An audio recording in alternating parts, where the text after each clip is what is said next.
when I thought my house was quiet, until the camera heard breathing. The first thing the police heard when they played the clip was slow breathing that did not belong to anyone standing in the room. The sound was steady and close to the microphone, like someone leaning toward the camera on purpose.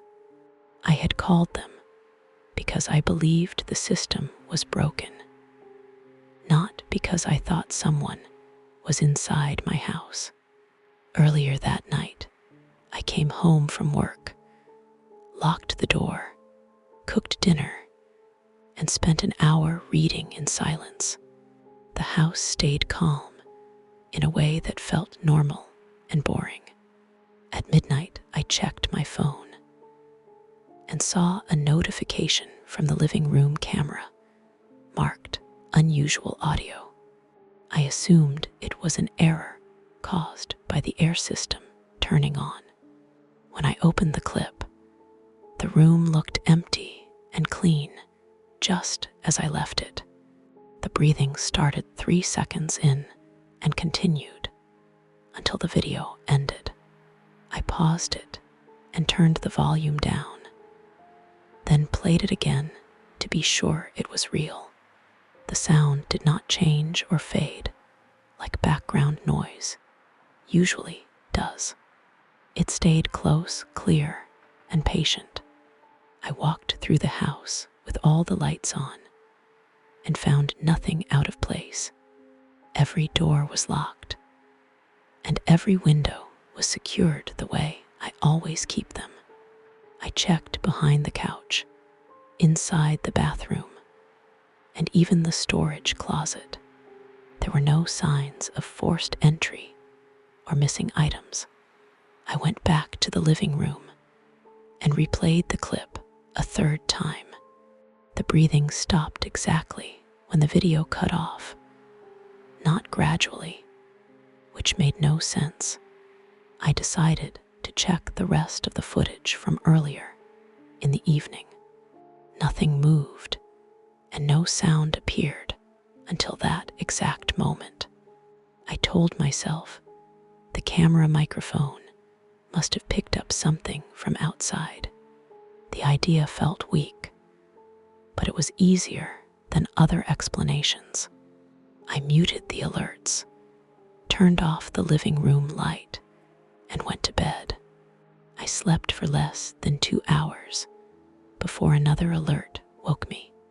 This one came from the hallway camera facing the bedroom door. The clip showed darkness and the same slow breathing, closer than before. I stayed in bed and listened to the house instead of the phone. There were no footsteps, no doors opening, and no sounds at all. I locked my bedroom door and waited until morning. When daylight came, I called in sick to work and contacted the camera company. They told me the audio was clean and not a known defect. That was when I decided to save every clip and write down the times. I still believed there was a logical cause that I had missed. I just did not know yet that the ending had already been recorded. To understand why the footage mattered, I need to explain why I installed the cameras in the first place.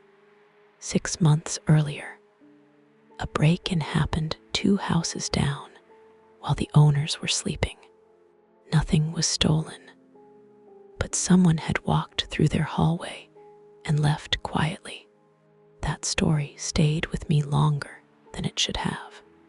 I live alone in a small 1-story house with thin walls and old vents. The system I bought records video and audio when it detects movement or sound. I placed 1 camera in the living room, 1 in the hallway, and 1 facing the back door. For months, the system only caught normal things like the television and my footsteps. I almost forgot it was there. On the night of the breathing clips, nothing unusual happened before I went to bed. I did not drink. I did not take medication. And I did not invite anyone over. The weather was calm, and there were no storms or wind. When the company reviewed the files remotely, they confirmed the sound was captured inside the house. They suggested I check the vents and attic for animals. I spent that afternoon inspecting every opening with a flashlight. The attic insulation was untouched, and there were no droppings or scratches. The vents were clean and firmly attached. That evening, I invited my sister over and told her everything. She listened to the clips and agreed the breathing sounded human. We tested the system by speaking near the cameras. The breathing did not match either of our voices. We tried to recreate it by standing close to the microphone. The sound in the clip was lower and slower than normal breathing. My sister suggested calling the police if it happened again. After she left, I sat in the living room with all the lights on and waited. At exactly 12:14 a.m., the alert came again. The camera activated without any visible movement. The breathing started immediately and filled the room. I stood directly under the camera and waved my arms. The breathing did not react or change pace. I spoke out loud and asked if anyone was there. The sound continued as if I had said nothing. I grabbed my phone and called emergency services. While I waited, the breathing stopped at the exact moment the clip ended. When officers arrived, they searched the house carefully. They found no person and no sign of entry. One officer noticed something I had ignored. The camera angle showed part of the ceiling vent directly above the microphone. He suggested checking the ductwork more thoroughly. That suggestion led to the part I wish I had never seen. The next morning, a contractor came to inspect the ventilation system. He removed the living room vent and aimed a camera inside. The duct was narrow, but clean for several feet. About 8 feet in, the camera revealed something blocking part of the airflow. It was a piece of insulation pushed aside in a way that looked intentional. The contractor stopped and looked at me before continuing. Further inside the duct, the camera caught a glimpse of fabric. We shut off the system and removed more of the vent housing. Tucked inside the duct was a thin mattress pad rolled tightly. Next to it was a plastic bottle and a phone charger. There was no animal explanation left at that point. The police returned and expanded the search to the entire system.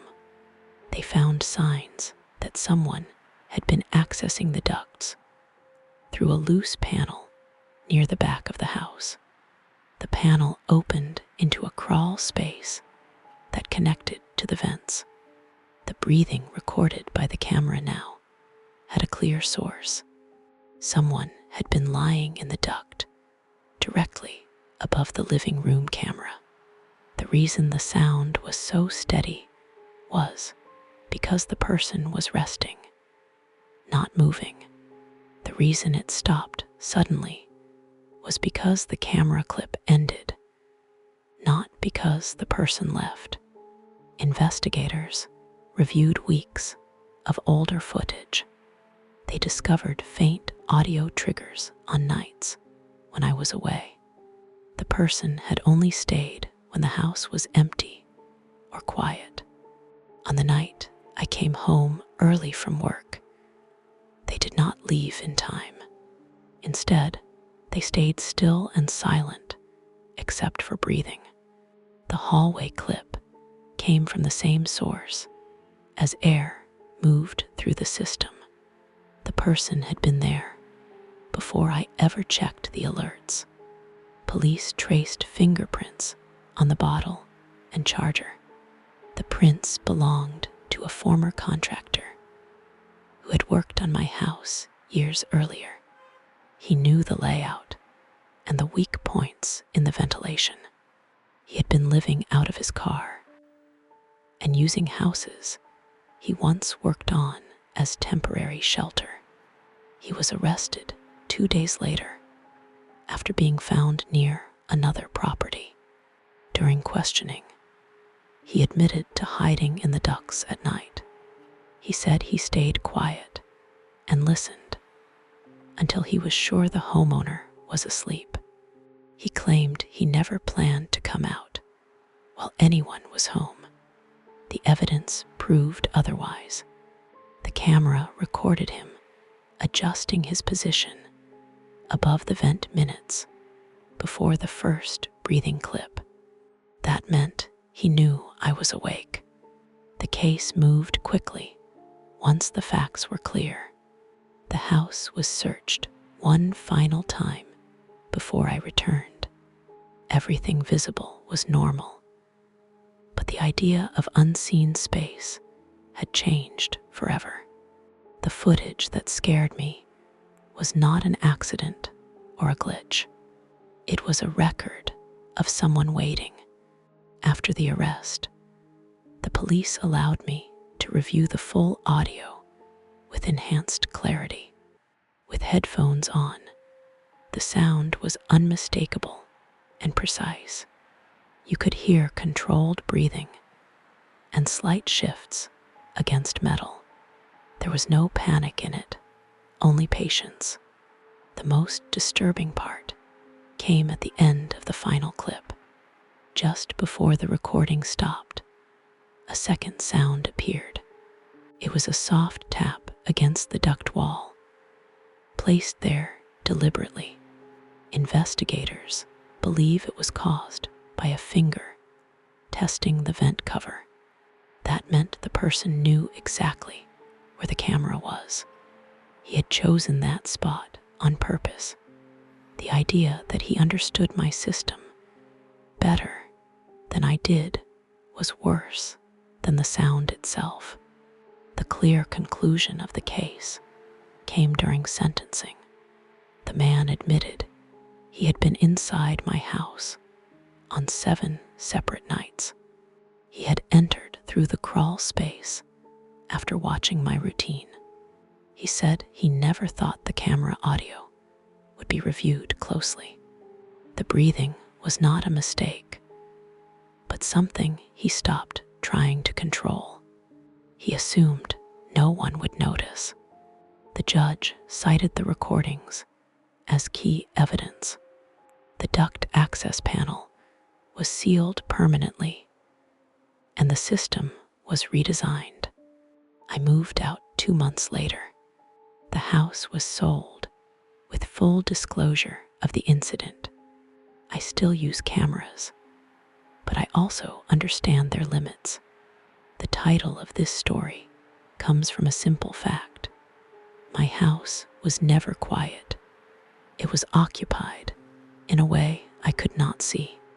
The camera did exactly what it was supposed to do. It heard someone who believed silence would protect him. The ending is not a mystery or a rumor. A real person was found, charged, and convicted. The recordings are now part of a closed case file. When people ask why I share this story, I give them the same answer. Sound can reveal what walls are designed to hide. The breathing was evidence, not imagination. It led directly to the truth.